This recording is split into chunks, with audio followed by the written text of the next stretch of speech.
everybody. This is Inside the TMC Family. For those of you that I haven't met before, I'm Faith Howard Mooney, SVP of Member Engagement at the Mortgage Collaborative.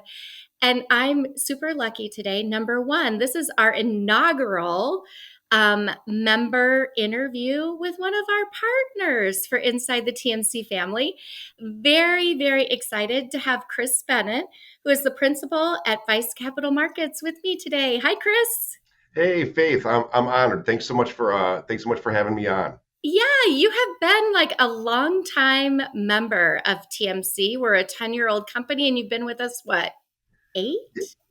Uh, Actually, I believe when we joined, there Nine? were there were six lenders, so that's how Yeah. long ago it was. So it's got to be like nine Yep. years. And so one of the very first people within our network. So I figured, why not? We're going to start with one of the first people that were in our network and kind of go from there. So I'm going to tell a little story on you first, so that people get a sense of what your relationship with TMC has been, and then we'll get started on some other questions. But for those of you who remembered, like some of the volatility of the pandemic, there were some people that during that period of time or in the middle of it, in the same arena that Vice Capital is, and Chris is going to explain to us a little bit about who Vice Capital is in a minute, that left the industry very abruptly, that many of our lender members in our network utilized. And Chris very graciously volunteered to help anyone and everyone that needed some help or guidance without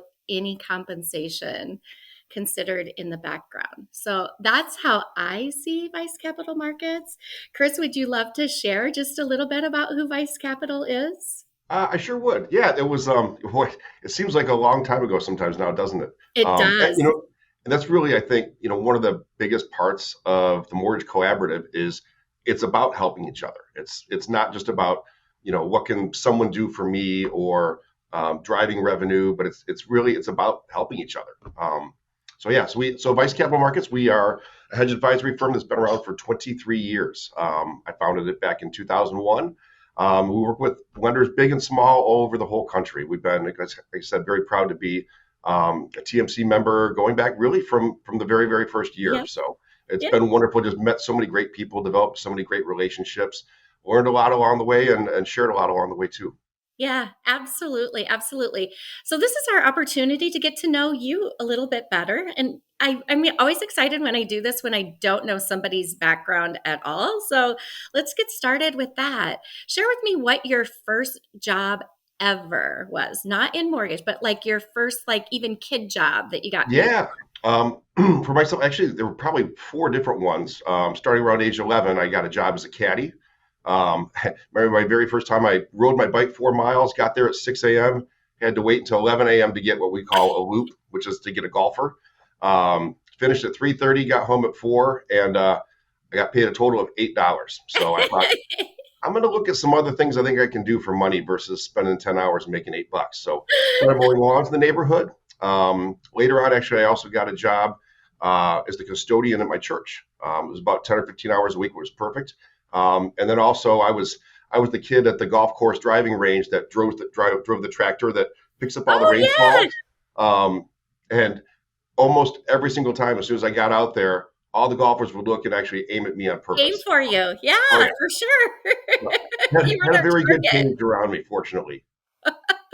That is so fun. That is so fun. So you've kind of had that, entrepreneurial spirit and thought about things. I mean, at 11, if you thought like, I'm 11 years old and I can make more than $8, you kind of always had that in you then. Yeah, yeah. And I was always fascinated by trading, so I would ride my bike to the library and check out books on trading. So when I was 15, I actually took the money I'd saved up, being a janitor at the church and mowing lawns, and I opened up a commodities futures account and actually made my first trades. At When I was 15, my parents 15. had to sign backing me because I wasn't 21 yet. But yeah, I got pretty fortunate that first summer. It was 1988. There was a horrible drought, and I had bought corn. Mhm. And basically, there was a terrible drought, killed all the corn. Price of corn went through the roof, and I made a lot of money. I'll give a lot of credit to dumb luck on that one. But it was kind of funny. I had charts posted up in my bedroom where I'd hand graph all the prices. Oh my I call my, gosh. I'd be in the middle of, my job as the custodian of the church, and I'd get the phone. I'd call my broker to find out, there weren't screens that we were all looking at then. I said, "Hey, what's the price of corn today?" And he'd, "Well, we're up the limit again. You made another $500 today, Chris." And Wow. oh yeah, I'd hang up the phone and just kind of laugh and go back to mopping the You, floors and cleaning the toilets at my church for 335 an hour. good So for you. it was, yeah, pretty fun. Good for you. So then share with me. I mean, I think you kind of explained it a little bit. You've always had that interest, in the market and those types of things, but how did you get into mortgage? Yeah. Actually, my very first job, really right out of after I graduated college, I graduated from the University of Michigan, and I got a degree in economics. I've always been very interested in that. So the very first job I got was a management trading program that was offered by Republic Bank, and the pay was not attractive at all. But it was the opportunity, right? So it Right. was this program was where they were going to send you around to different departments within the bank. Yep. You would do like about a 2 month shift at each department. So you got a lot of exposure to meet a lot of people, find out all sorts of different things that banks did. And kind of after about a year or two, decide that, hey, this is really what I want to focus on. So it's kind of funny. My first rotation was accounting. Then they moved me once they found out what I had done before in trading since I was 15. They're like, "Ooh, we're going to put you in capital markets." So and they put me there, and I stayed there. They never moved me again. So um, yeah, it was definitely very much a natural fit. Yeah, that is an awesome story. That's an awesome story. Not many people I found come into mortgage kind of in a way that it's as planned, Sure. from the very beginning, or you automatically had that passion. We have a lot of people that end up here and then they just never leave for other reasons, but that's a very good story. They don't teach much in the way of college classes at it, right? I mean, most of people that have become AMPs, CMBs, they're all done through MBA, right? All Right. the education, all those classes that people just don't really have a lot of exposure to it until they actually get in the business. Yeah. So back in the beginning, when you were learning all of those things, you obviously had a really great learning background at Republic Bank. But is there one thing that then, kind of as you launched and you got into your own business and everything, that you just wish somebody would have told you back then that you would share with somebody now, that it's like it seems so logical, but nobody ever told you. And then it's like, oh, I wish I would have known that. Yeah, I think I guess one of the things that I really had learned is the value of mentoring.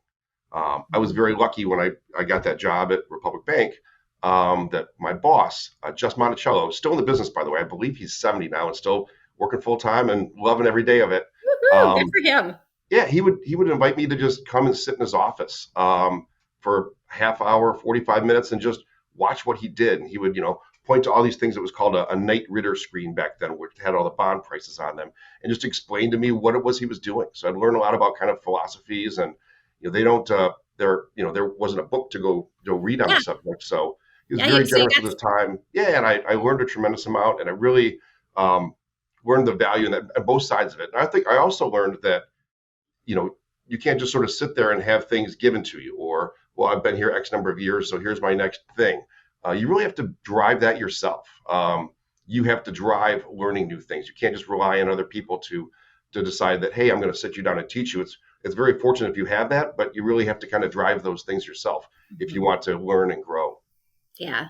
Yeah. And some of that I would think especially in the capital markets space, it's like a lot of it is more about how you interpret things, and that head knowledge from somebody else who's been in that space and kind of learning what their thought process was, I would think would be like one of the most important things that you would kind of understand. Yeah, absolutely. Yeah. Yeah. If you weren't in mortgage or weren't doing what you were doing, what would we find you doing? I don't know. I don't think I know how to do anything else. I probably would. I think I'd probably end up having become a financial planner. Um, Always having been interested in investments, finance. When I considered it when I was a lot younger, when I first got out of college. But back then, just everything that I was exposed to in terms of financial planners were just these sweatshops where all they want you to do is, sit down and cold call people literally 12 hours a day, 6.5 days a week. So, Mhm. and obviously there's lots of people that the much better way to become a financial planner is to be mentored, to actually have you're working for somebody. You're helping them out. You're learning about the business. You're learning about their customers, and not just grinding it out in some sort of sweatshop cold calling. But I think that really just, so much of being a financial planner is it's helping people. There's a lot of people that they work very hard, but just, money management isn't it isn't something that they have experience with, and they really need help. And helping people, that's what we all do in the mortgage business, right? We help people make the biggest financial decisions of their lives and make possible home ownership for Yeah, millions of deserving people all over this great land of ours. yeah. I Like the could commercial totally, at the end. I could, because you're such a relationship. I mean, I hate to be stereotypical, but like all cap markets people, a lot of them, I mean, we're very blessed within our network because our cap markets people, we call them, they're our nerdy cap markets people, Yep. but we call them that very affectionately because they're so dang smart. They're smarter than all the rest of us. But the social skills of that and, understanding how to equate that to other people and the relationships, I don't know as you necessarily find those two things combined very naturally all the time. And you do have that skill set as well of explaining things in terms that everybody can understand, which I think Oh, thanks, as a Faith. We financial planner would be important. we definitely have the reputation of being of being dorks, that's for sure. And they're Well, I run the capital markets working group that is here, and I absolutely have never wanted to give it up because I always say you surround yourself with people that are a heck of a lot smarter than you, and eventually you learn something. So, I might know the answer to this based on something that you said before, but we're approaching summer here. Tell me what your favorite personal summer activity is. What do you like to do that you maybe don't get to do in the winter? golf for sure. Yeah, The golf season here is, well, if you're a I'm in diehard, I guess Minnesota, golf season is so about 10 months long. yeah. I'm not quite. I generally don't play if it's below about 50 degrees, so that makes my golf season about 6 months up here. So Yep. we're deep in the thick of it. So yeah, I'd say that's probably the biggest thing I do in terms of like getting outside and recreation. Yep. Absolutely. I'm in Minnesota, so I'm right there along with Yep. you that it's not a whole year round event here either. Summers So can be kind of short. yeah, they can be, but they're good though. Good, Yeah, good, they're but short. amazing. When they happen, you appreciate them. That's for sure. Yeah. So last thing, you've been with us since the beginning. We love having you as part of our TMC family. What do you find most beneficial about being part of the Mortgage Collaborative? Yeah, and really, I think one of the great things, I mean, there's a lot of things that are great about being part of Mortgage Collaborative, but one of the things that I think is a little unique, that I really, really like and I think makes a big difference is, especially for somebody who comes from our side of things, you can't just buy your way into it. That really, the philosophy that Mortgage Collaborative has is about we're going to select the best in class service providers. And so it's not about, there's some other, it's not like, hey, sure, pay us money, we'll put you on the list. It's really about who are the best in class. It's determined by the lender members. And are you meeting or exceeding that standard? People talk a lot, and like the collaborative labs, I think those are incredibly valuable. We're not part of those. Obviously, we've got lots of lenders that are, and I think you find at TMC events, and even just outside of the events themselves, people really want to help each other. People are very willing to share a lot of things, compare financials. What are your costs to do this? What kind of service provider did you find that solved this problem? And really, like for us at Vice Capital, the majority of our clients were actually referrals from other clients of ours. So, Mhm. I think the collaborative, not to be, I guess, a pun, but the collaborative nature of how things really work at TMC, it just really makes all the difference. I think it provides tremendous value. Well, we appreciate that. That makes my heart happy to hear you say that because that really is our beliefs are making the whole industry stronger together, and getting the things and working with partners that want to help our lender members and everybody in that equation becomes better. It's truly Um, the TMC family, right? it truly is the TMC family, good, bad, and otherwise. Almost always good, though. Well, it was very nice talking to you today. I really appreciate the fact that you would do this for me. We always see you as a resource of someone that we can come to and ask anything of. And so make sure you do the same of us so that we can help you. I'm honored and it's been a pleasure. Thanks so much, Faith. Thank you.